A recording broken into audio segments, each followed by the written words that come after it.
Alhamdulillah, tidak pernah berhenti lisan kita memuji dan memuja Allah.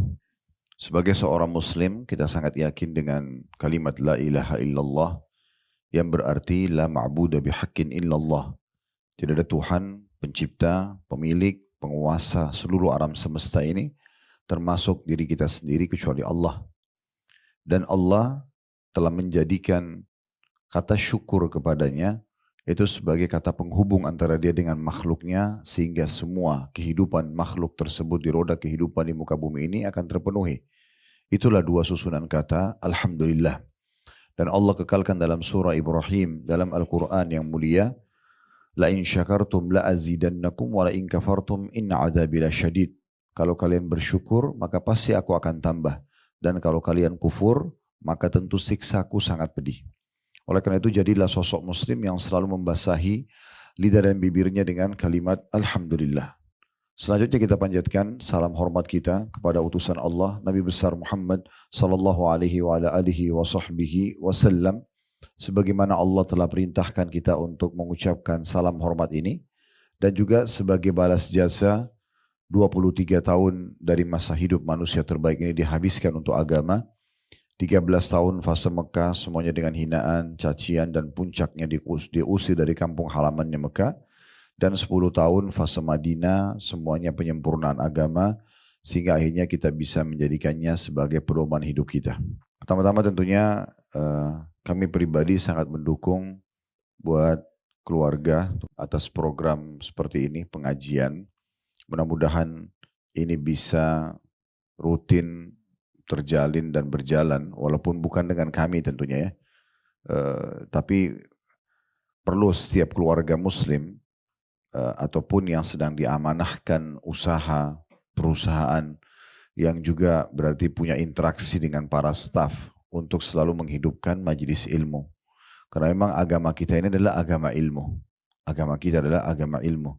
Dan harusnya setiap muslim tidak pernah berhenti untuk belajar setiap harinya. Ilmu ini terutama ilmu agama, Bapak Ibu sekalian, itu merupakan pondasi utama keimanan. Kalau kita sering duduk di majelis ilmu seperti ini, setengah jam, 1 jam, tergantung waktu yang Bapak Ibu lowongkan, maka dia akan mendatangkan keimanan seseorang. Jadi terasa ada keimanan kepada Allah dalam hati, dan kalau iman sudah ada, dia akan mengubah seseorang itu menjadi orang yang lebih baik dari sebelumnya. Berapa banyak penjahat, pelaku kriminal bertaubat karena mereka duduk dalam majelis ilmu dan mendengarkan nasihat-nasihat dan petua para ulama, ya, para ustadz, para kiai misalnya. Dan juga berapa banyak orang yang pelit menjadi dermawan, orang penakut jadi pemberani, orang yang bodoh jadi pintar. Semuanya bisa berubah dengan keimanan itu. Bagaimana figur Umar bin Khattab radhiyallahu anhu, sahabat Nabi, sebelum masuk Islam, dia sangat membenci Islam. Bahkan keluar setiap hari dari rumahnya hanya untuk menyiksa kaum muslimin. Tetapi subhanallah, hidayah masuk dalam hatinya setelah mendengarkan beberapa ayat dan membaca sendiri dari surah Taha, surah nomor 20 dalam Al-Quran, maka dia pun tersentuh secara keimanan. Akhirnya dia masuk Islam, dan setelah itu dia menjadi figur dan suri tauladan bagi kaum muslimin, bahkan bagi penduduk dunia. Dia sempat memimpin 10 tahun di masa kerajaannya, dari tahun 13 sampai tahun 23 Hijriah, itu memperluas wilayah kaum muslimin, di saat itu bisa menguasai hampir setengah dunia dengan menerapkan hukum Allah subhanahu wa ta'ala. Dan sekian banyak contoh-contoh dalam masalah ini. Ada dari kalangan tabi'in, seperti yang disebutkan namanya Fudail bin Iyad rahimahullah, ini dulu perampok jalan. Ya, kalau kita sekarang mungkin preman ya. Setiap orang lewat di wilayah yang dikuasai oleh Fudail bin Iyad, pasti orangnya dibunuh dan diambil hartanya. Tapi subhanallah, satu waktu Allah sentuh dia, karena dia mendengarkan salah satu firman Allah subhanahu wa ta'ala, apakah belum tiba masanya orang-orang beriman itu tersentuh hatinya untuk tunduk dan patuh kepada Allah. Maka dia pun merasa hatinya lunak. Kemudian dia mulai bertaubat dan akhirnya menjadi ulamanya muslimin. Kalau Bapak Ibu mencari tahu tentang definisi zuhud, bagaimana orang mendahulukan akhirat dari dunia, masalah ibadah, masalah penataan hati, maka kita akan temukan pasti ada nama Fudail bin Iyad. Dan sampai di masa kita sekarang sama. Berapa banyak orang yang duduk dalam majelis ilmu, mereka berubah menjadi orang lebih baik justru karena mendengarkan ilmu tersebut. Karena yang disampaikan wahyu. Qala Allah, qala Rasul. Allah berfirman, Rasulullah bersabda. Wahyu itu akan bicara dengan hati manusia. Secara otomatis insya Allah, orang juga secara akal sehat akan menangkap orang yang datang dalam majelis ilmu akan berbeda dengan majelis-majelis yang lainnya. Pasti otomatis mereka lebih ingin mendapatkan kebaikan, ingin berubah atau mengubah keadaannya. Selain majelis ilmu pasti akan beda sekali tujuan dan maksudnya. Jadi mungkin saya pribadi mendukung di setiap keluarga muslim, di setiap perusahaan, yaitu untuk selalu di setiap masjid tentunya tidak asing lagi untuk selalu menghidupkan majelis ilmu. Dan Nabi Muhammad SAW sangat gembira dengan orang-orang yang datang untuk mendengarkan ilmu agama. Karena ini panduan hidup. Kita jadi tahu mana yang boleh kita nikmati, mana yang tidak boleh. Apa yang harus kita kerjakan dan apa yang tidak boleh kita kerjakan. Itu ilmu agama. Maka beliau selalu mengatakan kepada para orang yang datang menuntut ilmu, marhaban bi talabatil ilm. Selamat datang kepada para penuntut ilmu. Jadi Bapak Ibu harus pahami ini adalah pondasi dasar agama kita. Dan kata Nabi SAW, talabul ilmi faridatun ala kulli muslim. Menuntut ilmu agama, duduk mendengarkan pengajian seperti ini, itu faridah, kewajiban bagi setiap muslim, laki-laki dan perempuan, anak-anak atau orang tua. Dan tidak ada waktu, tidak ada batas waktu dalam belajar. Kalau pernah dengar nama ini alhamdulillah, kalau belum pernah dengar, ini adalah seorang ulama besar. Namanya Abu Yusuf, orang ini adalah muridnya Abu Hanifah. Abu Hanifah salah satu dari 4 imam madhab yang terkenal. Ada Abu Hanifah, ada Imam Malik, ada Imam Syafi'i, ada Imam Ahmad. Nah, Abu Hanifah ini punya seorang murid yang sangat saleh dan ilmunya sangat luas. Saking cintanya sama ilmu, sampai beliau menjelang wafat saja, di atas ranjang kematiannya sebelum menghembuskan nafas terakhir, dia mengingat dia pernah berselisih pendapat dengan seorang temannya berhubungan dengan masalah hukum warisan dalam Islam. Mereka beradu argumen, akhirnya berpisahlah setelah itu. Karena masa itu belum ada media kayak kita sekarang, belum ada handphone, belum ada media umumnya, kita sulit komunikasi. Seperti mungkin kita bisa tahu 20 tahun yang lalu aja, orang masih pakai telepon di rumah saja itu masih sulit komunikasi. Sekarang handphone kan kita motorik sekali. Di masa itu malah belum ada sama sekali. Jadi orang harus ketemu. Nah, dia berpisah dengan temannya. Sekian tahun berpisah. Dia selalu kepikiran karena setelah berpisah, dia baru tahu kalau ternyata temannya yang benar dan dia yang keliru. Maka akhirnya dia pun berharap temannya itu datang. Menjelang dia meninggal dunia, temannya ini mendengar rupanya. Entah bagaimana mendengar terus datang. Begitu datang masuk ke dalam kamar tidur dia, di mana di atas ranjang dia sudah menjelang meninggal dunia, Abu Yusuf mengatakan, alhamdulillah yang telah mendatangkan kamu. Ingat gak berapa tahun lalu kita pernah berselisih pendapat tentang masalah hukum warisan dalam Islam. Dan setelah kita berpisah, saya jadi sadar kamu yang benar. Tolong ajarkan kepada saya dalil-dalil yang pernah kamu jadikan sebagai argumentasi kamu. Maka temannya bilang, hai Abu Yusuf, Anda sudah di atas ranjang kematian. Syahadatlah. Gitu. Lebih baik syahadat gitu. Maka dia mengatakan, saya sudah syahadat. Tapi saya meninggal dalam kondisi mengetahui ilmu itu, lebih saya sukai daripada saya meninggal sementara saya tidak tahu ilmu itu. Akhirnya beliau pun diajarkan oleh temannya, Allah berfirman dalam surah ini, ayat ini, Rasulullah bersabda begini, dihafal sama Abu Yusuf. Kata temannya, baru berapa langkah saya pamit keluar untuk pulang, terdengar suara tangisan keluarganya. Abu Yusuf meninggal dunia. Akhir hayatnya pun masih belajar. Dan ini teman-teman sekalian adalah ilmu yang sifatnya wajib. Selain ilmu agama itu hukumnya sunnah. Tapi ilmu agama bukan sebuah pilihan. Jangan Bapak Ibu bilang, oh nanti saya kalau ada waktu lowong baru saya belajar. Tidak bisa. Memang harus belajar. Karena memang kita akan bahas pada kesempatan ini, judul kita renungan hidup. Nah ini saya akan korelasikan dengan apa yang kita sampaikan dalam pembukaan tadi. Teman-teman pernah duduk gak sekali beberapa detik saya dalam hidup kita. Kita bertanya, kira-kira kenapa saya ada di muka bumi ini? Duduk sejenak, pikirkan. Dari mana semua sistem yang luar biasa di alam semesta ini? Pergantian siang malam, pergantian musim, ya. Segala macam miliaran bintang-bintang di langit sana ya. Awan yang berpindah-pindah kan gitu. Kemudian langit yang kita bisa lihat tapi tidak ada tiangnya. Dimanapun kita berada di muka bumi ini, langitnya akan sama. Tidak pernah ada yang melihat ujungnya. Itu di atas langit. Kalau kita turun di bumi, dimulai dari diri kita sendiri. Kenapa saya memiliki dua mata? Kenapa ada dua kuping? Kenapa satu mulut? Kenapa ada gigi? Kenapa ada tangan? Komposisi tubuh kita ini yang sampai sekarang dan mungkin akan terus terjadi sampai menjelang hari kiamat. Para ilmuwan terkagum-kagum dengan komposisi manusia sendiri. Saya berapa kali lihat cuplikan ilmiah, bagaimana para ilmuwan itu terus mengadakan penelitian sampai hari ini, dan mungkin sampai terus sampai kapanpun di diri manusia sendiri. Dari, maaf saya bahasakan, kotoran tubuh manusia, itu bisa jadi ilmu pengetahuan. Kotoran hidung, kotoran mata, kotoran kuping, maaf mungkin seperti di sini dokter gigi. Itu kan orang jadi bisa belajar dan itu jadi edukasi sendiri. Keajaiban luar biasa. Terus kalau kita makan, siapa yang menciptakan kita ini? Yang menata mata dua, hidung satu, kuping dua, gigi sekian banyak dengan segala macam serinya, jari-jari kita kenapa 5 kanan, 5 kiri. Tubuh kita ini sangat luar biasa gitu. Terus kita bisa jalan, kita bisa berpikir, kita bisa berbicara. Ada banyak fenomena dalam diri kita sendiri yang jadi tanda tanya.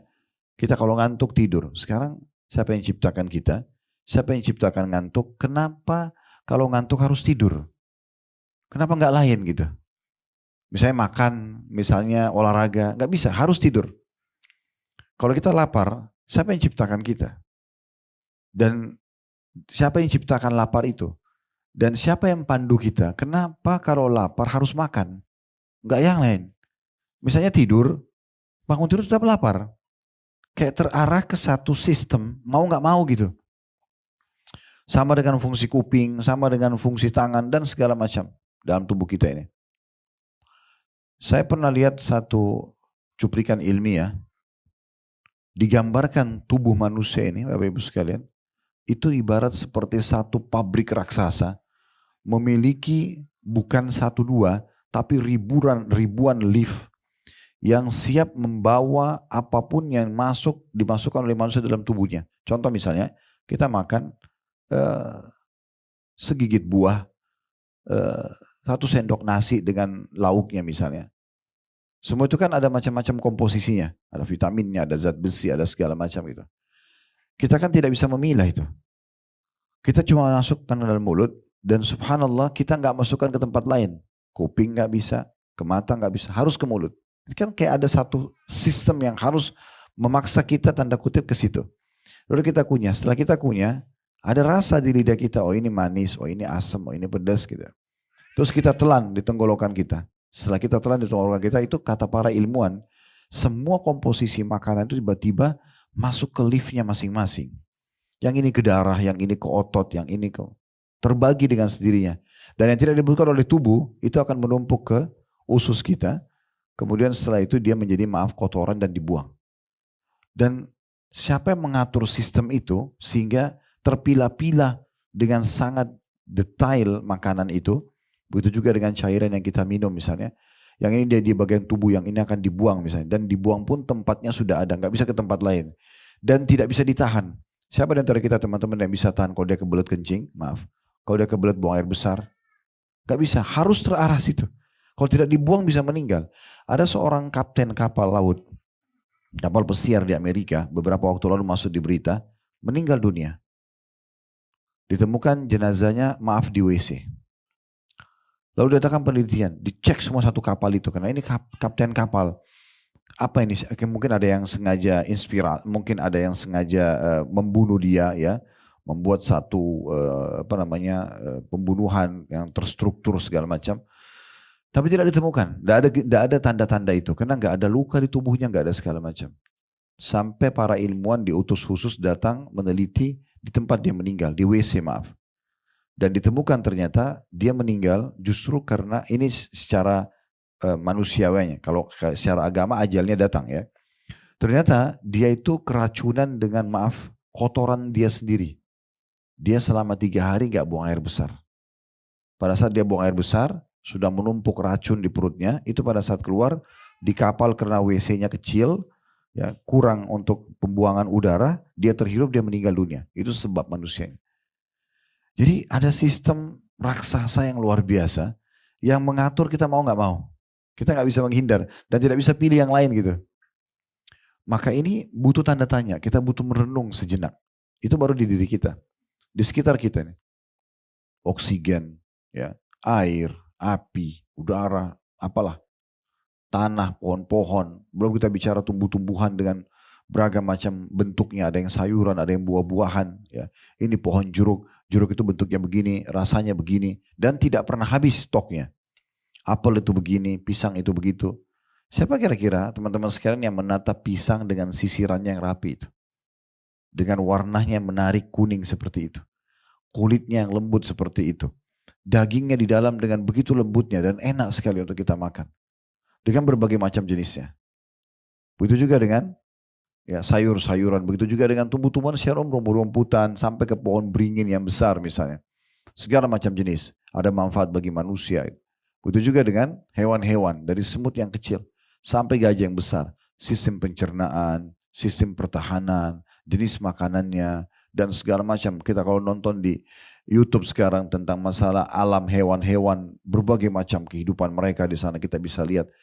Jadi ada sistem raksasa yang luar biasa di depan mata kita. Kita sadar tidak sadar itu sedang ada gitu. Nah kita butuh teman-teman di saat ini, kita coba merenungi dulu. Kira-kira ini dari mana semuanya? Kenapa ini ada? Apa tujuannya? Apa tujuannya? Kenapa kita pagi hari bangun kayak tadi, terus kemudian kita mulai aktivitas, mata kita melihat, telinga mendengar, bibir dan lidah mengecap dan mengucap, tangan menjamah, kaki melangkah. Semua dengan fungsinya masing-masing. Sampai malam kita tidur. Malam tidur nih. Semua orang satu dunia sama, kecuali beberapa orang mungkin yang begadang. Dan setelah itu besok berulang lagi. Dan akhirnya nanti, akhirnya akan semuanya meninggal dunia. Sehebat apapun orang itu, saatnya dia mati, selesai. Gitu kan? Dan selesailah cerita dia. Orang hanya mengatakan, oh si fulan atau si fulana dulu pernah hidup ya. Dia umurnya sampai sekian, oh ini usahanya, oh ini rumahnya, oh ini. Dan itu hitungan hari. Setahun, 2 tahun, warisan dibagi, selesai. Gak akan ada lagi ceritanya. Contoh misalnya kita tarik kakek-kakek kita. Siapa di antara kita yang tahu nama mereka? Siapa yang tahu kehidupannya? Nenek kakek kita. Atau kakek ayah kita aja deh. Generasi 3, generasi 4, generasi ke atas. Kita bahkan tidak tahu namanya. Kita bahkan tidak tahu dia nikah sama siapa. Kita gak tahu keturunannya di mana. Itu begitu juga kita nanti. Kita paling 2-3 generasi ke bawah sudah orang nggak tahu lagi. Bahkan kita kalau baru meninggal orang hanya mengatakan oh ini bajunya dia, oh dia pernah menjabat ini, habis itu selesai. Kalaupun ada kenangan kalau dia pahlawan, mungkin ditulis di beberapa buku, habis itu selesai. Gak ada lagi aktivitas seperti yang dia lakukan semasa dia hidup. Ini kan berarti ada satu sistem raksasa yang harusnya kita sadari dulu. Gitu. Nah, Islam datang teman-teman memberikan gambaran dan jawaban kepada kita atas semua itu. Allah sebutkan dalam surah Az-Zariyat. Ya, ini surah nomor 51 dalam Al-Quran ayat 56-nya. Allah menggambarkan di situ kepada kita semua dan itu beruntungnya orang kalau beriman sebagai seorang muslim kita langsung dikerucutkan kepada satu Tuhan. Mata kamu melihat ke langit apapun yang terjangkau tidak terjangkau oleh mata. Terjangkau misalnya bintang-bintang, awan, kita lihat bergantian siang malam, burung yang terbang, yang tidak terjangkau. Banyak ilmuwan mengatakan masih banyak rahasia langit yang belum diketahui. Ada bintang-bintang yang tidak dijangkau oleh alat-alat manusia karena jauh jaraknya misalnya. Di bumi juga begitu. Segala macam tadi yang sudah kita lihat, fenomenanya, jenis manusia ini sendiri ada bahasa, ada berbeda paras wajah, warna kulit, jenis kelamin, dan seterusnya. Begitu juga dengan hewan-hewan, tumbuh-tumbuhan di bumi yang dijangkau oleh mata kita. Tidak dijangkau oleh mata kita seperti misalnya ada mungkin ciptaan Allah belum kita tahu di kedalaman lautan. Atau ada yang kita rasakan tapi kita nggak bisa lihat dengan mata. Contoh Bapak Ibu rasa lapar, rasa haus, suka, benci. Kan kita rasakan tapi kita nggak lihat wujudnya. Tapi ada gitu kan. Nah itu terjangkau dengan oleh mata kita. Begitu juga di kedalaman lautan. Semua ini kembali ngerucut kepada satu Tuhan. Kita disuruh beriman. Dan ini semua yang ciptakan la ilaha illallah. Yang mengurus, yang mengawasi, yang menciptakan, yang memusnahkan itu adalah Allah saja. Maka kita tidak perlu repot-repot mencari Tuhan-Tuhan yang lain. Orang-orang ada yang menyembah patung, menyembah pohon. Karena mereka tidak tahu Tuhannya siapa. Kita sebagai seorang muslim dimanjakan. Semua ini kamu lihat atau tidak lihat kembali kepada satu Tuhan. Nah ini kitab yang diturunkan Al-Quran, ini utusannya Rasul Muhammad SAW untuk diikuti dan jadikan sebagai suri tauladan. Nah seperti itu kurang lebih. Nah, dalam Al-Quran, sebagai seorang Muslim, Allah gambarkan dalam surah Az-Zariyat, surah nomor 51 ayat 56, menjawab pertanyaan tadi, kenapa kita ada di sini? Apa hikmah semua ini ada? Siapa yang menata dan mengaturnya? Allah berfirman, وَمَا خَلَقْتُ الْجِنَّ وَالْإِنسَ إِلَّا لِيَعْبُدُونَ. Aku tidak menciptakan, tidak mengadakan seluruh jin dan seluruh manusia di muka bumi ini kecuali satu saja tujuannya, yaitu untuk beribadah kepadaku atau mengabdi kepadaku. Itu tujuan kita ada di sini. Jadi kalau dalam Islam Bapak Ibu sekalian kita nggak punya tujuan lain. Kalau ada yang tanya gini, Ustadz apakah memang saya diciptakan ini untuk sholat? Jawaban saya iya. Untuk puasa? Iya. Bakti sama orang tua? Iya. Untuk belajar? Iya. Terus semua yang positif yang agama perintahkan. Puasa, zakat, haji dan umroh. Jenguk orang sakit dan segala itu ya. Yang lain yang dilarang tidak boleh. Membunuh, mengganggu, berzina dan segala macam. Jadi itu memang tujuan kita diciptakan. Tidak ada tujuan lain. Kalau makan, minum, tidur ini pernak-perniknya. Pelengkapnya saja. Sayangnya karena banyak orang muslim tidak faham. Tujuan dia diciptakan justru untuk mengabdi dan beribadah kepada Tuhannya. Dan dia tidak faham kalau ini adalah tujuan utama dan makan, minum, segala ini pernak-perniknya. Mereka pergi kepada pernak-pernik dan melupakan tujuan utama dia diciptakan. Sayang. Akhirnya hanya karena duduk ngobrol sama teman, sholatnya terbengkalai. Tujuan utamanya ditinggalkan. Tapi yang pernak-pernik ditujukan gitu. Hanya karena urusan ini dan itu mereka nggak puasa Ramadan. Hanya karena ini dan itu misalnya menunda pemberangkatan hajinya. Jadi banyak hal. Hanya karena masalah teman yang mungkin berteman boleh pilih. Tapi orang tua nggak bisa kita milih. Lalu dia pilih untuk pilih temannya daripada bakti sama orang tuanya. Ini kan semua karena tidak paham tentang masalah tujuan dia diciptakan. Kita juga perlu renungi teman-teman sekalian firman Allah Subhanahu wa taala yang lain. Saya coba bacakan beberapa ayat-ayat Al-Qur'an yang menggambarkan ini. Di antaranya di dalam surah Al-Mu'minun surah nomor 23 ayat 115. Kalau teman-teman nanti buka Al-Quran di saat lagi tadabbur, lagi merenungi makna-maknanya di rumah, bisa dibaca Al-Mu'minun surah nomor 23 dari ayat 99 sampai 115. Tapi kita akan coba baca 115 yang Allah mengatakan, "Afahasibtum annama khalaqnakum abathan wa annakum ilaina la turja'un?" Apakah kalian mengira wahai para manusia, kami ciptakan kalian sia-sia? Ada di muka bumi ini omong kosong aja, buang-buang waktu, tidak ada yang bermanfaat, misalnya dikerjakan, malah melakukan pelanggaran-pelanggaran yang Allah larang, dan kalian mengira kalian tidak akan kembali kepada kami, tidak akan diminta pertanggungjawaban, itu nggak mungkin. Ya. Ibnul Jauzi, Ibnu Qayyim al-Jauzi rahimahullah berkata, makna daripada ayat ini, apakah kalian diciptakan tanpa ada maksud dan hikmah? Tidak untuk beribadah kepada Allah dan juga tanpa alasan dan balasan dari sisinya. Kan betapa nihilnya kehidupan teman-teman. Kalau kita baik sama orang tua kita baik sama tetangga, kita suka memberi, ya, kita senyum dengan orang, kita berbuat baik, lalu tidak dapat balasannya. Kan nihil sekali gitu ya, kayak hampa kehidupan. Atau kita berbuat jahat, kita kejam sama orang, zalim dengan bawahan kita misalnya karena kita punya power atau pemimpin pada masyarakatnya lalu tidak dihukum, itu kan berarti aneh sekali ya. Allah berfirman mengatakan wa may ya'mal mithqala dzarratin khairan yarah. Ketahuilah siapa saja dari kalian berbuat satu kebaikan seperti biji sawi akan diperlihatkan dan akan terima balasannya. Wa may ya'mal mithqala dzarratin syarran yarah. Siapa yang berbuat seperti biji sawi dari keburukan juga akan diperlihatkan dan akan dihukum kepadanya. Semua teman-teman sekalian, nikmat yang teman-teman rasakan, misalnya kita makan makanan enak, kita minum, istirahat, kita pakai baju yang enak, ini semua miniatur surga, balasan nanti yang abadi di akhirat. Semua yang kita rasa nggak enak, gangguan orang atau mungkin kita pernah keseleo atau pernah kena beling kakinya atau apa, itu adalah miniatur siksaan neraka. Itu akan ada. Kita kalau kerja, kita kerucutkan supaya lebih kita pahami poin ini. Kalau kita kerja di satu perusahaan, bukankah seseorang yang patuh dan melaksanakan tugas dengan baik sebagai staf akan dapat bonus dan gajinya? Bukankah sebaliknya orang-orang yang membangkang, telat datang, gak mau kerjakan pekerjaan akan kena hukuman? Itu realita depan mata kita. Nah begitulah sebenarnya itu kecilnya. Lingkup lebih besarnya akan ada. Ada yang akan menilai dan akan memberikan balasan terhadap perbuatan kita. Karena kalau tidak, manusia tidak akan bergerak. Kalau dia kerja ternyata nggak ada balasannya, mungkin dia tidak akan semangat untuk kerja.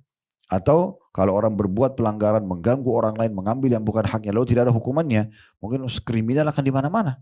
Tidak akan ada ketenangan kita rasakan. Nah ini semua menggambarkan kepada kita. Ibnu Qayyim saya ulangi kembali mengatakan, makna daripada surah Az-Zariyat tadi, surah nomor 51 ayat 56, dan surah Al-Mu'minun surah nomor 23 ayat 115. Apakah kalian mengira aku tidak ciptakan jin dan manusia kecuali untuk mengabdi dan beribadah kepadaku? Dan apakah kalian manusia mengira bahwasanya kami ciptakan kalian sia-sia tanpa ada tujuan, tanpa ada balasan, tanpa ada balasan kebaikan dan tanpa hukuman terhadap pelanggaran? Dan kalian tidak akan dikembalikan kepada kami? Kata beliau, apabila kalian diciptakan, apakah kalian diciptakan tanpa ada maksud dan hikmah, tidak untuk beribadah kepada Allah, dan juga tanpa ada balasan terhadap kebaikan dan keburukan? Jadi ibadah itu punya tujuan, sebagaimana Allah Subhanahu wa taala juga menyebutkan ayat yang ketiga surah Al-Qiyamah tentang hari kiamat, ya. Kalau teman-teman mau coba mulai menyentuh secara keimanan, bisa mulai baca terjemahan surah-surah pendek di juz 30 aja. Di akhir Al-Quran, ya. Baca aja beberapa ayat-ayat Al-Quran. Kalau belum baca ayat bahasa Arabnya, baca terjemahannya aja. Termasuk diantaranya tentang surah Al-Qiyamah ini, ya. Juz 28, 29, 30 itu pendek-pendek, tidak panjang. Di antaranya ayat 36-nya Allah mengatakan, ayahsabul insanu ayyutraka suda. Apakah manusia itu mengira mereka akan dibiarkan begitu saja tanpa pertanggungjawaban? Semua akan ditanya. Apa kata Nabi Muhammad SAW kepada para sahabat untuk mengingatkan mereka? Ingat, air dingin yang kalian minum, Allah akan tanyakan kepada kalian hari kiamat apakah kalian syukuri atau tidak. Semua akan ditanya sama Allah SWT. Tidak ada yang sesuatu yang sia-sia begitu saja. Kalau kita makan dari yang halal, kemudian kita bersyukur, dapat. Sudah dapat makanannya, dapat minum, kita dapat balasannya juga. Tapi kalau orang kufur, selalu menganggap tidak ada nikmat itu, memungkirinya, atau bahkan tidak berbagi dengan orang lain, dan seterusnya, maka akan ada juga konsekuensi daripada semua itu. Imam Syafi'i menanggapi surah Al-Qiyamah ayat 36 ini, teman-teman sekalian, beliau mengatakan, la yu'mar wala yanha. Apakah mereka menganggap manusia bahwasanya mereka tidak akan diperintah dan dilarang? Hidup begitu saja? Nggak ada perintah yang wajib, tidak ada yang sunnah, atau tidak ada larangan-larangannya? Juga beliau mengatakan, atau ulama lain mengatakan, la yuthabu wa la yu'aqab. Mereka mengira bahwasanya mereka tidak akan dibalas dari kebaikan yang mereka lakukan. Dan mereka juga tidak akan dihukum terhadap apa yang mereka langgar. Tanda tanya ini. Artinya ini pemahaman yang sangat keliru. Ya. Tidak mungkin itu terjadi semuanya tanpa ada tujuannya. Teman-teman sekalian, supaya lebih dalam kita memahami. Karena kan ini kita bicara berarti mengabdi kepada Allah, ya. Allah tidak nampak dengan mata kita. Tetapi banyak sekali bukti kalau Allah sebagai pencipta. Supaya lebih jelas dulu, kita datangkan Tuhan-Tuhan selain Allah. Fir'aun yang sampai sekarang muminya masih ada di museum di kota Kairo. Saya pun pernah bawa jemaah travel kami untuk datang ke sana dan melihat, ya, mumi itu, karena Allah kekalkan dalam Al-Quran. Hari ini kami selamatkan jasadmu hai Fir'aun agar menjadi tanda-tanda kebesaran kami bagi seluruh manusia. Bagaimana dia membangkang 10 tahun Nabi Musa dakwahi, ajak beriman kepada Allah, tidak mau. Fir'aun ini, teman-teman sekalian, fisiknya sempurna. Tampan, tinggi, kekar, kaya raya, raja, keturunannya banyak. Ya. Di awal Nabi Musa bergabung di istananya memang belum ada anaknya, tapi setelah itu punya keturunan banyak dia. Dan pasukannya itu pada masa itu belum bisa ada yang mengalahkan. Karena itu Fir'aun ngaku sebagai Tuhan. Saya Tuhan. Jadi tidak ngaku ada Tuhan Allah. Dia ngaku dia Tuhan. Dialah Tuhan. Karena semua yang dia pikir kekayaannya banyak, kerajaannya luas, semua orang tunduk sama dia. Uniknya masyarakat Mesir waktu itu mengiyakan ketuhanan dia. Tapi Fir'aun subhanallah manusia, makhluk seperti kita. Dari bayi, semua manusia sama. Lemah, tidak tahu apa-apa, mulai beranjak ke anak-anak, diajar oleh orang tuanya, orang tua pun tidak bisa dipilih. Saya nggak mau ibu itu, saya nggak mau ayah itu, tetap lahir ini ibu ini ayah, mau nggak mau. Sebagaimana fungsi anggota tubuh tadi semuanya harus sama gitu kan. Sudah begitu nggak bisa dialihkan gitu. Nggak bisa misalnya kita makan melalui kuping ya, atau kita mendengar dari mata, itu nggak bisa. Maka Fir'aun ya mengaku sebagai Tuhan, tapi unik ini. Tuhannya sama dengan manusia lainnya. Makan juga kalau lapar, tidur juga kalau ngantuk, sama. Sama, buang air besar, buang air kecil, sama. Dari bayi sampai tua gitu. Karena dia mengaku sebagai Tuhan, Allah mengutus kepadanya Nabi Musa alaihissalam. Nabi Musa mendakwai, hai Fir'aun, dari mana kau bisa mengaku Tuhan? Kau ini manusia biasa sama dengan kita. Gak ada bedanya. Kebetulan Allah kasih kamu kerajaan ini. Jangan sampai disalahgunakan. Gak mau dengar. Mana buktinya kau adalah utusan Tuhanmu? Baik, ini Allah kasih saya mukjizat. Nabi Musa dikasih tongkat yang berubah jadi ular. Karena waktu itu Fir'aun sangat percaya dengan para penyihir. Dan mereka itu paling sering menggunakan sihir takhayul. Dia mereka mengubah satu benda, tali misalnya berubah jadi ular. Untuk menakut-nakuti orang saja. Supaya tunduk semua sama Fir'aun gitu. Maka Allah kasih mirip dengan senjata mereka. Tongkat yang bisa dilempar jadi ular. Tangan Nabi Musa AS dimasukkan ke kantong bajunya, dikeluarkan, keluar cahaya yang terang seperti cahaya matahari. Tetap Fir'aun tidak mau. Enggak, saya enggak percaya, ini sihir. Saya akan datangkan semua penyihir-penyihir terhebat di Mesir dan di Afrika untuk menantang kau. Nabi Musa bilang, silahkan. Tapi saya utusan Allah. Ini bukan sihir. Dan saya tidak minta apa-apa dari kamu, hai Fir'aun. Saya enggak minta kerajaan kamu. Saya minta kau beriman sama Allah. Tetap kau jadi raja, silahkan. Tapi ngaku Tuhan enggak mungkin. Apa yang bisa kamu ciptakan? Setetes air saja tidak bisa dia buat. Kalau haus dia harus minum. Tidak bisa dia bertahan. Enggak. Saya kan pencipta. Saya enggak usah ada haus. Enggak bisa. Harus haus. Dan harus minum. Maka pada saat itu pun Allah subhanahu wa ta'ala, Fir'aun tetap nolak. Dia disuruh datangkan penyihir. Ratusan penyihir datang. Menantang Nabi Musa AS. Dan dalam Al-Quran digambarkan mereka melempar tali-tali. Mereka berubah jadi ular. Allah suruh Nabi Musa AS lempar tongkatnya. Tongkat Nabi Musa berubah jadi ular besar. Lalu memakan ular-ular tersebut. Batal semua sihir itu. Dan semua penyihir Fir'aun sujud. Dan mengatakan kami beriman kepada Allah. Karena mereka tahu ini bukan sihir. Karena sihir itu cuma khayalan saja. Maka Fir'aun marah. Kenapa kalian beriman kepada Musa? Maka saya akan potong kaki dan tangan kalian. Ya. Akhirnya banyak juga penyihir yang sudah beriman dibunuh sama Fir'aun. Akhirnya ringkas cerita. Allah subhanahu wa ta'ala datangkan ujian-ujian yang berat bagi Fir'aun. Supaya dia yakin dia ini bukan Tuhan. Di antaranya Allah ubah air sungai Nil waktu itu menjadi darah. Setiap kali mereka lihat air. Tapi kalau mereka mau minum, karena waktu itu sumber minumnya orang Mesir dari sungai Nil. Kalau mereka ambil pakai gelasnya atau pakai teko atau pakai apalah pada saat itu bendanya, itu berubah jadi darah. Subhanallah, ini hanya terjadi pada Fir'aun dan pengikutnya. Nabi Musa sama pengikutnya tidak. Kalau mereka mau minum air biasa. Itu terjadi pada saat itu. Diskusilah mereka, ini dari mana ini? Apa yang menyebabnya? Kenapa jadi darah? Kita tahu kalau makan, kita masih bisa bertahan 2-3 hari gak makan, oke lah. Kalau minum, gak mungkin. Haus ini gak mungkin. Sehari aja kita sudah kering tenggorokan, gak mungkin. Kita gak mungkin tahan tanpa air. Kalau makan kita masih bisa tahan. Ya. Maka waktu itu mereka bilang sama Fir'aun, wahai Tuhan kami, wahai Raja kami, sungai Nil berubah jadi darah. Kita gak punya solusi lain. Lakukan apa saja. Sudah. Kami sudah lempar tumbal ke sungai Nil. Mereka sudah beli sapi. Mereka sudah lempar anak gadis. Yang jadikan tumbal. Kan waktu itu mereka jadikan tumbal gitu. Anak gadis datangkan dilempar. Satu tempat. Begitu. Macam-macam. Tidak ada perubahan. Maka mereka bilang kami sudah lakukan semua. Tidak ada solusinya. Maka Fir'aun bilang lalu apa saran kalian? Kata para penasehatnya. Yang kita belum lakukan cuma satu. Kita belum minta pada Tuhannya Musa. Yang lain sudah. Kan Musa ngaku punya Tuhan tuh. Ya. Kita belum minta sama Tuhannya Musa. Kalau yang lain sudah kita lakukan. Sudah tidak ada lagi. Udah habis idenya. Ini gak bisa bertahan lama-lama. Air mati kalau gak minum. Maka Fir'aun bilang kalau gitu coba panggil Musa. Kalau Tuhannya Musa bisa mengganti sungai Nil yang darah ini menjadi air. Kita beriman. Dipanggil lah. Pada saat itu. Dipanggil pada saat itu. Nabi Musa alaihissalam datang. Pada saat datang. Ya, kemudian tiba-tiba saja Fir'aun bilang. wahai Musa, kamu kan tahu sungai Nil sekarang berubah jadi darah. Ya.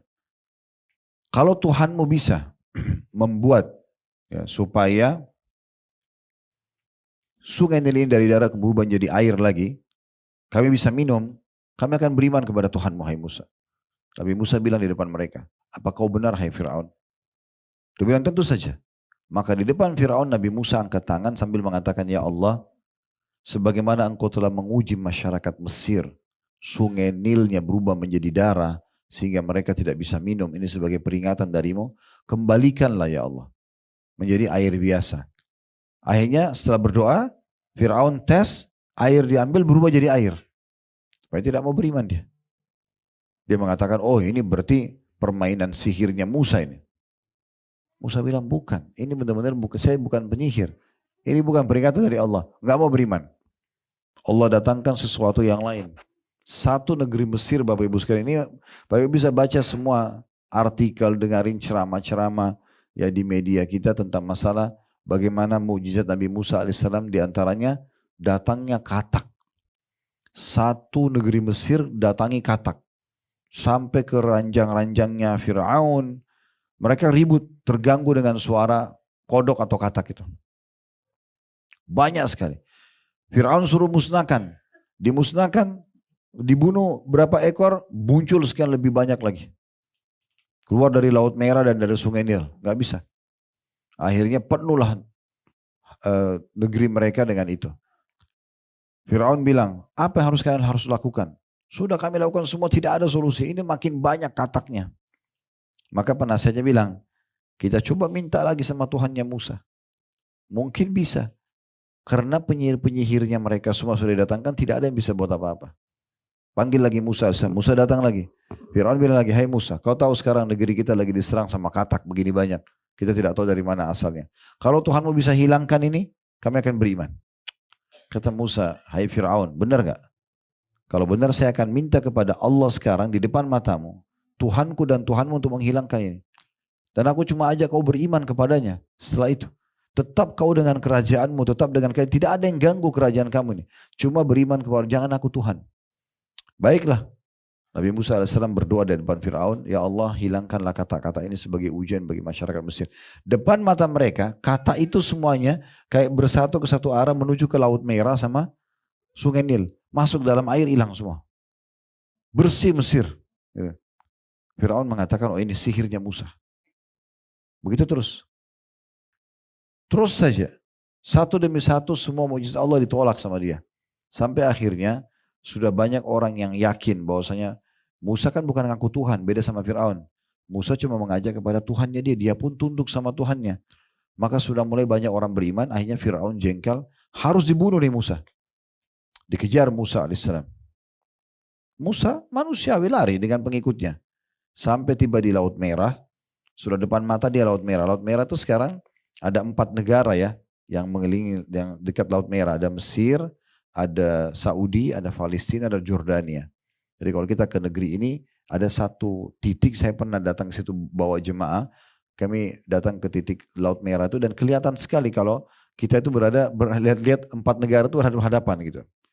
Ya di situ pas tiba di sana, Nabi Musa alaihissalam sudah sampai di pojok, di pinggir laut, depannya lautan yang sangat dalam, di belakangnya Fir'aun. Allah memang buat sampai Fir'aun bisa melihat Musa dan pengikutnya. Dalam Al-Quran digambarkan Fir'aun mengatakan, innahum lasyirzimatun qalilun. Mereka ini kecil banget jumlahnya, gitu loh. Kita bantai aja nih. Ini Fir'aun Musa yang ganggu-ganggu ketuhanan saya, ya gitu. Maka ada satu pengikut Nabi Musa mengatakan, inna lamudrakun. Kita sudah dijangkau. Sebagian ulama menjelaskan, makna sudah dijangkau, Fir'aun dan pasukannya sudah bisa melempar tobak mereka untuk membunuh. Sangat dekat sekali. Maka Nabi Musa mengatakan dalam Al-Quran, ini Bapak Ibu bisa baca dari semua ayat Al-Quran yang menceritakan tentang Nabi Musa. Nabi yang paling banyak Allah ceritakan dalam Al-Quran, Nabi Musa alaihissalam. Dan kisah Fir'aun ini terulang-ulang gitu, supaya jadi pelajaran. Maka pada saat itu Nabi Musa mengatakan, kalla inna ma'i rabbi sayahdin. Nggak mungkin, Tuhanku akan berikan petunjuk. Di saat itu Jibril datang menyampaikan, hai Musa, tugasmu hanya ayunkan tongkat yang berubah jadi ular yang mengalahkan para penyihir. pukulkan ke pinggiran Laut Merah, itu saja. Nabi Musa pun waktu itu tidak tahu apa yang akan terjadi. Cuma perintah dia ikut. Maka diangkat tongkat tersebut dan waktu diangkat, Fir'aun tahu tongkat ini. Kalau ini yang berubah jadi ular dan menghancurkan penyihirnya dia gitu. Maka waktu dipukulkan ke pinggiran, Allah menggambarkan maka laut tersebut famfalaka fakana kullu firqin kataudil azim. Maka air Laut Merah itu tiba-tiba menjadi seperti dinding-dinding yang besar. Kiri dan kanan dan kering sekali dasarnya. Sehingga Bani Israel dan Nabi Musa AS berhasil lolos. Jalan di situ. Fir'aun kata sebagian ulama, andai saja di saat itu dia beriman kepada Allah, Allah perlihatkan tanda-tanda yang sangat besar, air laut itu berdiri seperti dinding gitu. Ya, sampai orang-orang Bani Israel itu lewat itu dia bisa lihat ikan di kanan kirinya. Seperti cermin. Padahal itu air laut yang tadinya memang air laut itu. Maka Fir'aun tidak mau beriman. Dia mengatakan kejar Musa sebelum selamat ke pinggiran sana. Ke seberang. Maka waktu mereka kejar, Allah mudahkan orang-orang beriman lolos. Fir'aun berada di tengah-tengah, Allah tutup. Semua meninggal dunia. Sampai hari ini, baru berapa tahun yang lalu, dan sampai hari ini masih selalu diadakan penelitian di lokasi itu. Mungkin ada penemuan, dan ditemukan itu. Saya kemarin ke museum itu ada kereta yang baru ditemukan, diyakini itu adalah di masanya Ramses sekian, itu Firaun yang tenggelam itu. Ditemukan muminya dia, ya ditemukan banyak sekali peninggalan-peninggalan di situ ya. Tombaknya ini dan segala macam. Itu sudah ditaruh di museum itu. Sangat besar di Kairo itu. Tapi intinya teman-teman sekalian Allah wafatkan dia. Dan Allah mengatakan al-yawma nunajjika bi badanika litakuna liman khalfaka ayah. Hari ini kami selamatkan badanmu. Badan berarti dari kepala sampai kaki. Semuanya diselamatkan oleh Allah. Agar menjadi tanda-tanda kebesaran kami bagi orang yang datang kepada sesudahmu. Itu contohnya. Ini manusia mengaku sebagai Tuhan. Dan dia sudah sampai pada level raja, terkaya, tertampan. Terus segala-galanya. Tapi Allah jadikan pelajaran. Terbantahkan gitu kan. Di masa Nabi Muhammad SAW, orang-orang Mekah teman-teman sekalian, mereka tahu Ka'bah itu rumahnya Allah. Mereka juga tawaf. Mereka haji mengikuti ajaran Nabi Ibrahim AS. Tapi mereka datangkan patung-patung di sekitar Ka'bah sampai berkumpul di masa Nabi SAW itu 360 patung. Kalau sekarang Ka'bah kita lihat kita leluasa tawaf, tidak ada patung. Di masa itu ada patung 360 patung. Dan patung ini masing-masing punya nama, diberikan nama, dan dipanggil sebagai Tuhan oleh orang-orang Mekah. Makanya mereka dapat julukan musyrikin Mekah.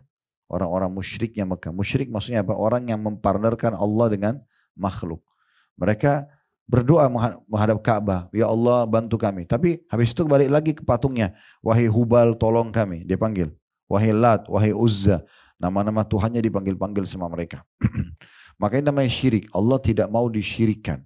Allah tidak mau dipartnerkan. Makanya kita selalu bilang, Qul huwallahu ahad, ikrarkan Allah itu Esa, Allahus samad, Allah yang segala hatu bergantung padanya, lam yalid walam yulad, tidak ada orang tua, tidak ada anaknya. Allah Esa, walam yakul lahu kufuwan ahad, Allah tidak butuh pada siapapun.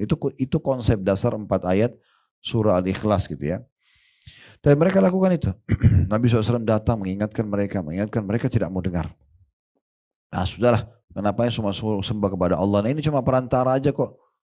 Padahal patung itu uniknya, Bapak Ibu sekalian, mereka yang pahat, mereka yang bentuk matanya, mereka yang kasih warna, mereka yang pikul ke tempat yang mereka mau itu. Dan kalau rusak mereka yang perbaiki, lalu mereka panggil Tuhan. Nah itu. Makanya dikenal dengan masa jahiliyah. Dan itu. Jadi kalau di masa sekarang ada juga orang begitu dia dalam sholat iyyaka na'budu wa iyyaka nasta'in, hanya kepadamu kami menyembah dan hanya kepadamu kami minta tolong. Kemudian habis sholat pergi minta pada kuburan di sebelah masjidnya, maka ini sama juga minta pada benda mati, kan gitu. Nah seperti itulah kurang lebih. Dan ini juga terbantahkan akhirnya. Nabi SAW menghancurkan patung-patung itu di pembebasan kota Mekah dengan tongkat beliau sendiri. Dan patung terbesar mereka namanya Hubal. Itu Hubal saking tingginya Bapak Ibu sekalian digambarkan kalau mau lihat ke arah mukanya kita harus menongak ke atas. Saking tingginya. Dan itu diikat dengan rantai. Ya, mereka takut Tuhan mereka dicuri orang gitu. Ya. Akhirnya Nabi SAW dari atas unta beliau dengan tongkatnya dicolok matanya Hubal itu sambil beliau membaca wa qul ja'al haqqu wa zahaqal batil innal batila kana zahuqa. Katakan hai Muhammad telah datang kebenaran dan kebatilan pasti akan kalah dan pasti kebatilan akan sirna. Maka jatuh Hubal dan akhirnya pecah patung-patung itu. Habis semuanya. Dibersihkan oleh Nabi SAW. Semenjak itu Makkah bersih dari patung-patung tersebut. Jadi memang untuk kembali kepada Satu Tuhan Allah subhanahu wa ta'ala. Nah seperti itu kurang lebih. Itu tentang pembuktian kalau Allah itu ada. Dan kita bisa melihat fenomena pergantian siang malam, ya, hujan yang turun, populasi manusia, semuanya berjalan. Dan populasi manusia sekarang Bapak Ibu sekalian 7,5 miliar kurang lebih jumlahnya. 6 miliarnya itu agama profetis, orang yang yakin ada Tuhan Allah. Lebih banyak orang yang beriman kalau Allah itu ada, gitu kan. Begitu juga dengan apa yang Allah syariatkan. Allah suruh kita sholat, Allah suruh kita puasa. Semua ini mendatangkan maslahat-maslahat bagi manusia. Kalau ada seorang yang mau masuk Islam datang ke kantor kami, seringkali saya setelah mereka syahadat, saya pandukan Bapak Ibu yang baru syahadat ini fokus saja kedua landasan Islam. 5 rukun Islam dan 6 rukun iman. Rukun Islam setelah syahadat ini berarti tinggal fokus ke 4-nya. Ngerjain sholat.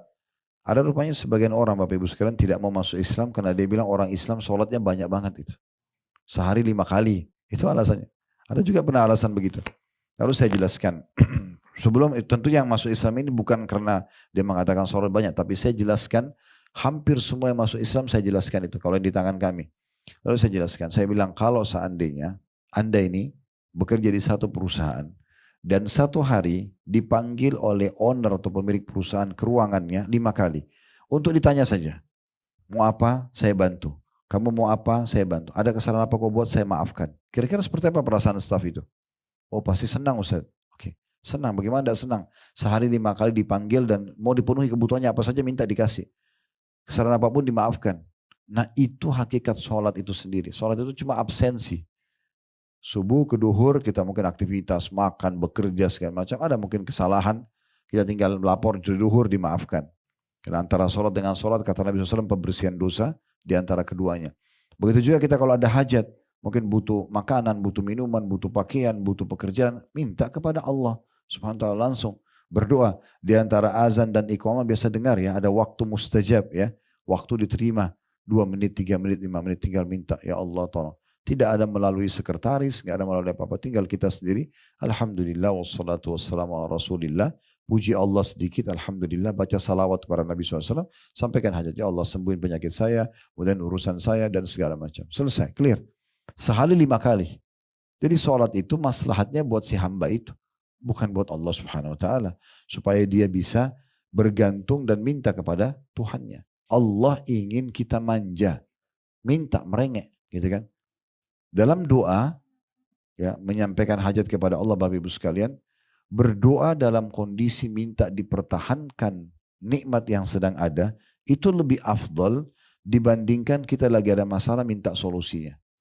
Jadi misalnya kita lagi sehat nih, pekerjaan lagi ada. Lalu kita berdoa, ya Allah berkahi, ya Allah tambahkan. Itu lebih baik, lebih besar pahalanya dibandingkan nanti sakit, ya Allah sembuhin. Jadi lebih afdal itu, berarti tidak ada alasan untuk tidak minta. Dan kata Nabi SAW dalam hadis riwayat Tirmidzi, man lam yad'ullah yaghdab alaih. Sampai tidak minta, tidak merengek, tidak manja sama Allah, Allah murka padanya. Sampai seorang penyair Arab mengatakan, jangan kau minta sama manusia. Karena kalau kau minta sama manusia, maka dia akan marah. Kita minta sekali, diizinkan. Oke, 2 kali, 3 kali, 10 kali. Orang akan bilang, ini orang kenapa minta-minta terus kan gitu. Tapi mintalah kepada Allah, yang kalau kau tidak minta dia marah. Kita tidak berdoa malah Allah marah kepada kita. Dan kata Nabi SAW, minta segala sesuatunya kepada Tuhan kalian Allah, sampai kepada hal yang terkecil pun. Di antaranya tali sendal kalian yang putus. Minta kepada Allah. Libatkan Allah SWT dalam segala kehidupan kita. Nah itu hakikatnya ibadah. Makanya Umar bin Khattab pernah jalan, tali sendalnya putus. Dia katakan ke langit, ya Allah gantiin tali sendal saya. Tinggal pertanyaannya, bagaimana saya tahu kalau doa saya diijabah? Sekarang misalnya saya sakit, ya Allah sembuhin saya. Apakah Allah lemparin obat dari langit? Enggak. Mungkin maaf yang belum menikah, oh mudahin jodoh saya. Apakah Allah lemparin manusia? Enggak. Ya Allah, dia tidak ada duit. Ya Allah mudahin rezeki buat saya. Allah lemparin duit dari langit? Enggak. Allah sudah buat satu sistem, Bapak Ibu sekalian, namanya diistilahkan dengan sunnatullah. Sistem yang Allah buat gitu ya. Nah sistem ini nanti, kita tidak luput dari situ walaupun kita berdoa sama Allah. Kayak misalnya, kita bilang ya Allah sembuhin saya. Allah nggak lemparin obat, tapi Allah buat kita dengan akal sehat kita, hati nurani kita. Kita jadi berpikir dengan ilmu pengetahuan yang tersebar di kalangan manusia. Oh kita berobatnya ke dokter, kan gitu. Ya udah, kita ngobrol sama seorang teman atau kerabat, saya sakit kepala, saya sakit ini, sakit itu, misalnya sakit gigi, terus dikatakan, oh setahu saya ada dokter yang bagus di sana. Terus kita ke sana, konsul cocok, resep cocok. Apakah dokter sama ini yang sembuhin? Enggak. Allah SWT yang sembuhin, makanya semua dokter tulis semoga lekas sembuh. Kan tidak ada dokter resepnya pasti sembuh kan? Kan enggak ada. Contohnya, jadi itu sistem yang Allah sudah buat. Sekarang dia minta rezeki. Tiba-tiba ada teman yang tawarin, tuh perusahaan saya lagi buka pendaftaran. Ada yang tawarin ajak bisnis sama-sama. Itu kan sinyal daripada jawaban doa kita. Atau minta menikah lalu kemudian ada yang tawarin anaknya, ada yang tawarin saudaranya. Kemudian dia pun cocok, dia menikah, akhirnya dia melangkah. Nah seperti itulah gambaran daripada hasil doa kita. Gitu ya. Baik Bapak Ibu sekalian, itu contoh saja di dalam ibadahnya. Begitu juga itu sholat tadi. Begitu juga dengan zakat. Harta yang dikeluarkan setahun sekali dari orang kaya kepada orang miskin. Setahun sekali. Zakat fungsinya mensucikan pendapatan kita. Karena misalnya kayak di klinik ini, mungkin kami juga ada restoran di Condet. Kita kan tidak mungkin nanya orang kalau datang, ini uang kamu halal dah yang kamu pakai bayar. Kan gak mungkin, capek benar kalau setiap pasien datang kita tanyain begitu kan.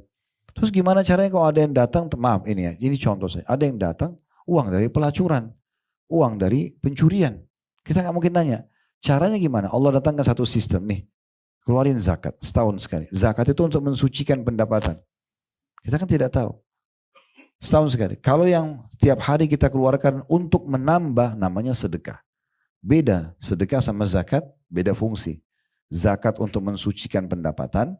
Jadi kalau ada yang bercampur baur yang haram, bersih dengan 2,5% itu. Kalau sedekah, ini untuk memperbanyak. Makin banyak kita keluarin, makin banyak juga datang gitu ya. Nah seperti itu. Itu juga dengan puasa Ramadan. Setahun sekali. Ini masa terapi kesehatan. Bukan penyiksaan itu. Makanya semua orang Islam kalau dia betul dengan keimanan, dia tidak akan terbebani dengan Ramadan kan. 11 bulan Bapak Ibu sekalian kita bebas makan, minum, panas, dingin, asam. Istirahat dong, servis. Itu Ramadan servisnya itu. Servis kesehatan gitu kan. Sebulan kita puasa. Tujuannya untuk itu. Untuk kesehatan sebenarnya. Selain dia ibadah kepada Allah Subhanahu Wa Taala. Makanya kita kalau tiba Idul Fitri, kalau sudah sebulan puasa, kadang-kadang kita bertamu di rumah kerabat, makan sedikit ketupat, sudah kenyang. Karena ususnya sudah kecil lagi. Udah dilatih Ramadan gitu kan. Untuk kesehatan, nanti 11 bulan dipakai lagi ke depan, puasa lagi, kan gitu. Haji sekali seumur hidup. Bukan dibebankan, kalau mampu silakan sekali seumur hidup. Yang kedua, yang ketiga itu sudah sunnah. Tapi yang wajibnya cuma sekali. Jadi ringan sekali. Saking ringannya ibadah kepada Allah dan melaksanakan Islam ini. Pernah ada satu orang di masa Nabi Muhammad SAW, Bapak Ibu sekalian. Orang ini masih non muslim, belum masuk Islam.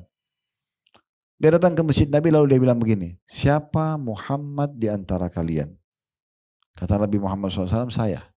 Waktu itu Nabi kebetulan muttaki itu kaki beliau lagi ngelonjor, terus siku kanannya ditaruh di tanah lagi ngobrol santai dengan sahabat. Terus orang itu mengatakan, saya ingin bertanya, apakah boleh? Kata Nabi SAW, silahkan. Orang itu bilang begini, siapa yang meninggikan langit? Langit begini nih, di atas kepala kita ini siapa? Nabi SAW jawab dengan tenang dan yakin, Allah. Siapa yang menghamparkan bumi?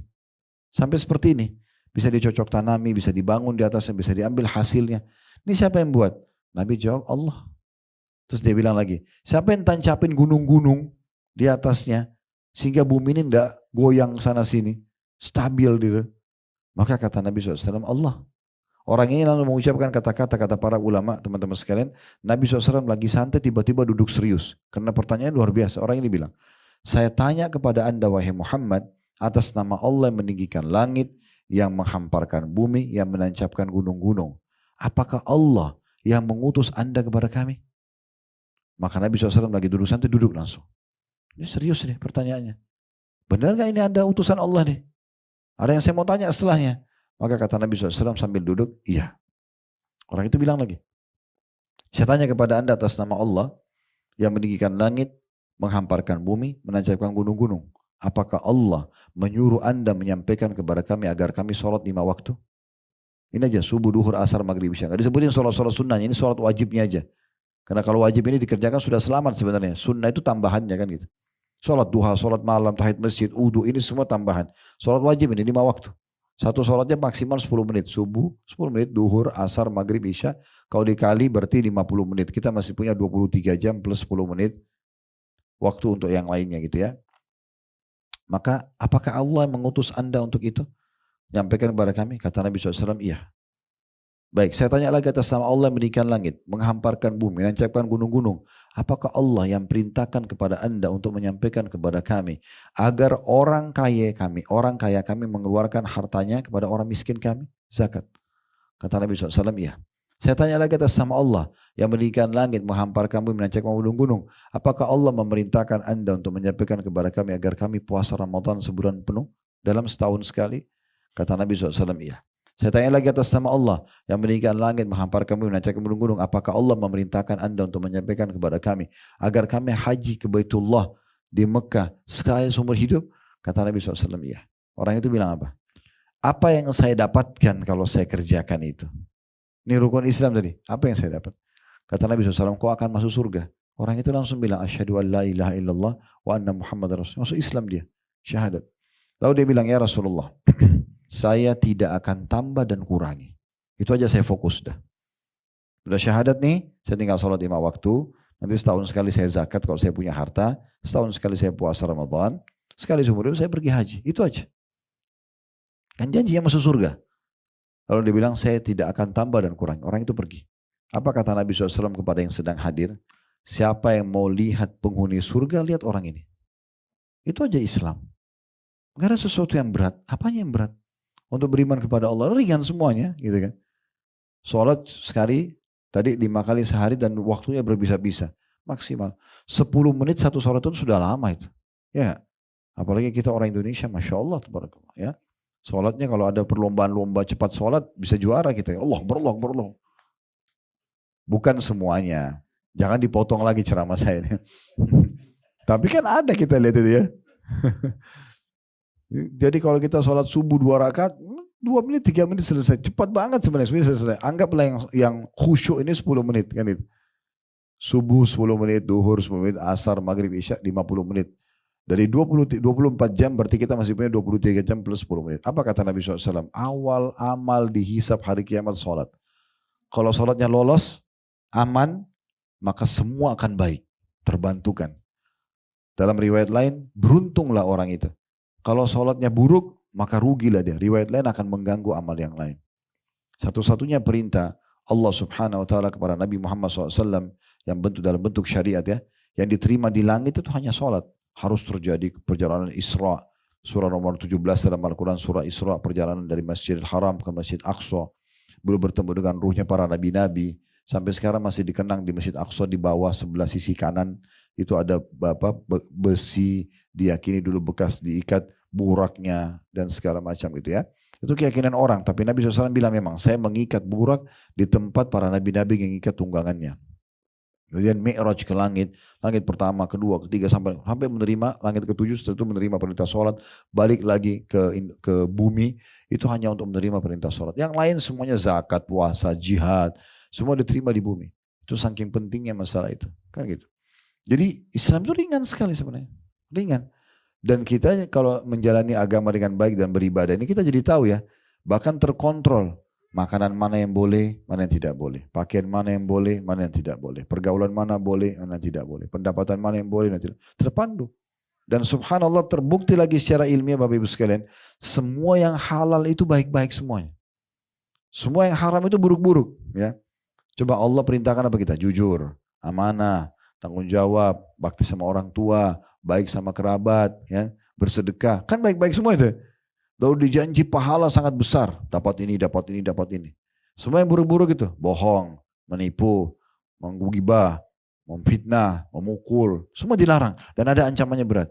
Orang kalau ikutin agama ini dan beribadah dengan benar. Itu jadi orang yang baik pasti. Gak mungkin tidak. Karena semua yang baik-baik diperintahkan. Yang dilarang semuanya buruk-buruk. Plus lagi Bapak Ibu sekalian. Kalau dipertemukan antara yang halal sama yang haram. Kita akan temukan yang halal ini jauh lebih banyak. Ya. Ini sering saya kasih contoh di pengajian. Contoh misalnya, tubuh kita kan butuh protein hewani ya. Oh, untuk otot, mungkin tidak asing buat kita kalau kita baca secara ilmiah. Berarti kita butuh daging. Kalau seandainya Allah subhanahu wa ta'ala sebagai pencipta menciptakan kita butuh protein hewani, tapi semua hewan diharamkan, mungkin wajar orang melanggar kan gitu. Kita butuh untuk tubuh kita. Tapi subhanallah di saat Allah haramkan babi, ini babi ya, nggak boleh. Ini wujudnya babi itu. Ada fotonya, ada videonya, kita tahu. Semua orang tahu bentuknya babi seperti apa. Ini namanya dalam bahasa Indonesia, namanya dalam bahasa Arab, namanya dalam bahasa Inggris, semua orang tahu itu. Ini nggak boleh ya. Tapi kan karena tubuh kita butuh protein hewani, Allah ganti. Perhatikan Allah haramkan satu ini, Allah ganti apa? Sapi, kambing, ayam, kelinci, semua hewan air halal. Berarti kan yang halal lebih banyak kan gitu. Kenapa harus sentuh yang haram? Ini sebagai bentuk ujian saja sebenarnya. Kan gitu. Belum lagi dibuktikan secara ilmiah banyaknya mudarat di babi itu. Kalau ada yang tanya, kalau gitu Ustaz kenapa Allah ciptakan? Supaya nanti bapak ibu nggak hilang lagi sama Allah di hari kiamat saat dibangkitkan. Ya Allah, engkau haramkan babi, saya tidak tahu mukanya babi itu gimana. Nah ini loh babi, bahasa Indonesianya ini, oh jangan dimakan ya. Terbukti ilmiah itu bahaya, ada cacing pita, ada ini, ada segala macam. Kan gitu. Contoh, Allah menciptakan kita ini untuk berpopulasi. Harus berkembang biak manusia kan? Tidak mungkin tidak. Kalau enggak maka manusia berhenti di generasi tertentu. Populasi, Allah mengatakan yazra'ukum fi. Allah ciptakan kita untuk kita berkembang biak. Ya gitu, hewan-hewan juga sama. Sampai nanti lahir manusia terakhir. Caranya sudah Allah buat sistemnya. Laki-laki punya sperma, perempuan punya sel telur. Terjadi interaksi biologis, bertemu dua-duanya. Kalau Allah izinkan baru jadi manusia. Kalau tidak berarti gagal kehamilannya. Dan segala macam sistem yang rumit. Yang kita tahu kalau kita pelajari secara ilmiah itu lebih dalam lagi. Tidak semua orang juga bisa tiba-tiba hamil. Tapi itu terjadi. Nah sekarang, kalau memang kita populasinya seperti itu. Berarti harus ada pendongkrak, pendorong supaya kita sini laki-laki mau menuangkan spermanya. Yang perempuan mau nerima itu hamil 9 bulan bawa-bawa anaknya itu kan repot sekali. Kita bawa ya tas kita aja, kalau kita bawa tas misalnya, terus kita bawa tas itu masuk kamar mandi, pergi jalan, tidak pernah tidur pun kita bawa, mungkin repot sekali. Nah, itu bagaimana perempuan dengan bawa itu kalau bukan ada satu pendorong, nggak mungkin dia mau. Allah buat syahwat, ada keinginan. Ada rasa suka dengan lawan jenis. Dan Allah ajarkan caranya. Ya kan? Ada yang boleh namanya nikah, ada yang tidak boleh namanya zina. Kalau seandainya Allah kasih kita syahwat, harus ada populasi manusia. Allah nggak ajarkan caranya dengan pernikahan, maka mungkin wajar orang berzina semua. Tapi ini nggak diajarin caranya. Zina sama nikah bedanya hanya kalimat akad kan. Kita bicara sederhananya saja. Si walinya perempuan mengatakan sama mempelai calon anak mantunya, saya nikahkan kamu sama anak perempuan saya Fulana binti Fulana dengan mas kawin ini. Si laki-laki bilang saya terima nikahnya, sudah sah, selesai. Kurang dari 5 menit kalimat itu ada 2 saksi, ada mahar, biasanya perangkat alat sholat, sedikit berapa gram emas misalnya, apa saja yang dipilih disepakati, udah selesai. Terus mereka boleh berhubungan biologis. Bahkan dalam Islam dianjurkan punya keturunan, silakan gitu kan. Berarti kan kita dikasih solusinya, bukan tidak dikasih solusinya, ada gitu. Minuman keras tidak boleh, jangan minum khamr, memabukkan. Gak boleh narkotika, minuman keras, beralkohol. Gantinya banyak tuh, tubuh kita kan butuh cairan. Ada air, ada madu, ada sirup, ada air putih, banyak gantinya. Ada madu, kenapa harus yang haram kan gitu. Nah dengan melihat dan melirik juga syariat Allah SWT kita jadi faham, ini ada kebenaran sih. Semua terpandu dengan baik. Seorang muslim itu sangat terpandu dengan baik. Gitu. Sampai saya dapat informasi di beberapa supermarket di Jepang, ada muslim-muslim di sana ya, mengadakan survei, itu ada orang-orang Jepang, orang penyembah matahari. Tuhannya mereka tuh dianggap kaisarnya anak dewa matahari lah apalah, keyakinan yang luar biasa. Saya pernah diundang oleh KBRI kita di sana Ramadan beberapa tahun yang lalu, saya 10 hari, hampir setiap hari kita ceramah gitu kan. Sampai menjelang 10 hari di Tokyo, saya tidak ke kota lain waktu itu. Tapi setiap kali mau pergi ke KBRI, itu selalu lewat oleh drivernya diceritakan. Saya tanya ada patung-patung di pinggir jalan. Saya tanya di sini keyakinannya orang apa? Sembah matahari Ustaz. Terus bagaimana cara mereka sembah? Itu pas lewat di lampu merah, sebelah kanan di jalan raya protokol besar kayak kita mungkin di Tamrin ini. Itu ada satu kotak gitu di semen dan itu sudah berlumut gitu ya. Itu ada patung-patung itu, patung-patung mereka anggap itu perantara mereka untuk sembah dewa-dewa itu. Subhanallah gitu kan. Jadi ada-ada saja yang mereka lakukan gitu ya. Tetapi yang perlu kita titik beratkan Bapak Ibu sekalian, ternyata Allah Subhanahu wa taala memberikan panduan kepada manusia secara fitrah dan alami. Orang tahu sebenarnya kalau itu tidak benar, itu tidak baik gitu. Tapi ya ada saja orang yang kerjakan karena disesatkan oleh manusia. Harusnya dihindari gitu ya. Tapi ada saja orang yang seperti itu. Nah begitu juga teman-teman sekalian dengan contoh-contoh yang lain cukup banyak. Yang sebenarnya kalau kita kembali kepada syariat Allah Subhanahu wa taala, kita tahu kita terpandu dengan baik, ya. Nah, di Jepang ini tadi saya kembali, rupanya ada beberapa muslim mengadakan survei di supermarket, khusus makanan kaleng yang ada label halal. Itu orang-orang penyembah matahari pun beli itu. Sampai ditanya, kenapa Anda beli makanan yang ada label halalnya? Jawabannya mereka alami sekali. Ya karena ini lebih terjamin higienisnya. Karena dia cari tahu kenapa ada label halal. Oh karena ada komposisi yang tidak dibolehkan. Kalau yang berbahaya bagi kesehatan manusia itu ditolak oleh umat Islam. Jadi mereka ambil kesimpulan sudah beli aja itu kalau gitu. Itu terjadi. Seperti itu, ya. Jadi sebenarnya mereka juga lari ke agama dan agama ini memandu kita kepada hal yang benar.